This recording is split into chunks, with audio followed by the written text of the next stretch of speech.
Hey everyone, welcome back to Seaport Mike's Automotive channel. Welcome to another video. If you're new to my channel, please subscribe and like to my channel if you haven't already.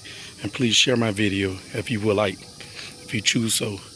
Today we have a 2016 Nissan Sentra.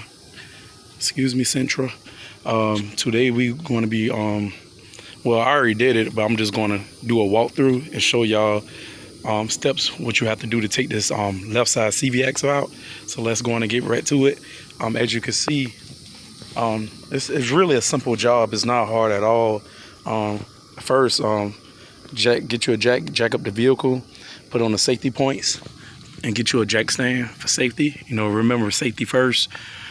First thing first, what you want to do, you want to buzz off your tire, of course, get that out of the way. And what you're going to need for the tools, you're going to need like a small size hammer like this, 21 millimeter wrench,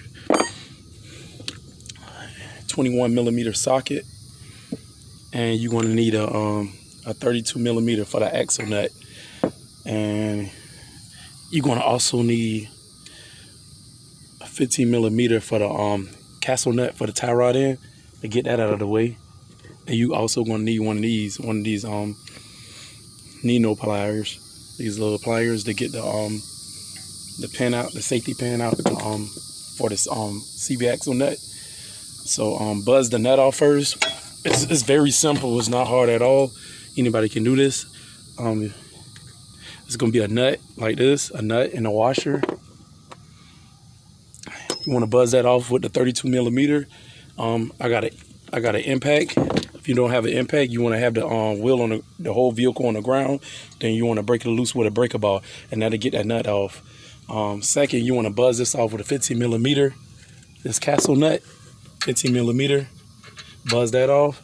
And what you want to do with the hammer, you want to tap it on the side, and that tie rod in will pop right out, like so. Next, what you want to do, you want to remove your strut mount bolts for your steering knuckle, and that's also hold on by a 21 millimeter and 21 millimeter wrench. What you want to do, you want to hold one side with the wrench and buzz off the other side with the impact, like so. And the CV axle lives in that hole right there. You could drive it in right there. And what you want to do, you want to get you a nice size pry bar.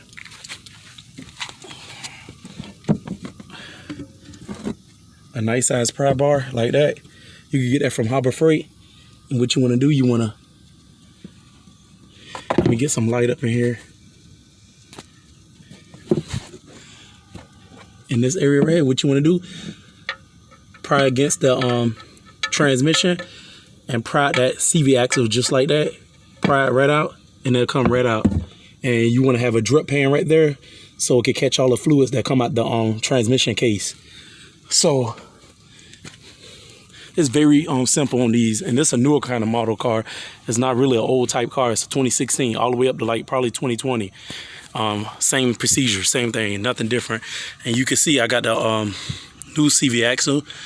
What I'm gonna do, I'm gonna show y'all how to line that back up in and how to tap that back in the shaft. A lot of people be messing up on this part, but I'm gonna show y'all how to do that part right quick. So stay tuned. Okay, so as you can see, lining up in that hole like I was telling y'all earlier. And what you want to do, you want to give it a good push. Sometimes you can do it without a hammer. Give it a good push. You'll hear click.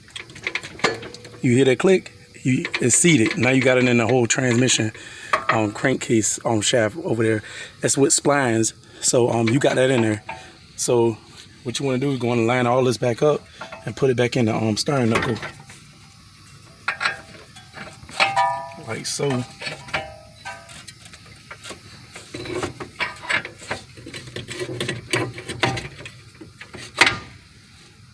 And what you want to do is start all your bolts like I was telling y'all before. And hey, that's it. That's all you got to do. So like I say, this is a walkthrough. This ain't how to, but I'm showing y'all the secrets and the tricks how to get the job done. So hey, see me on the next. All right, bye.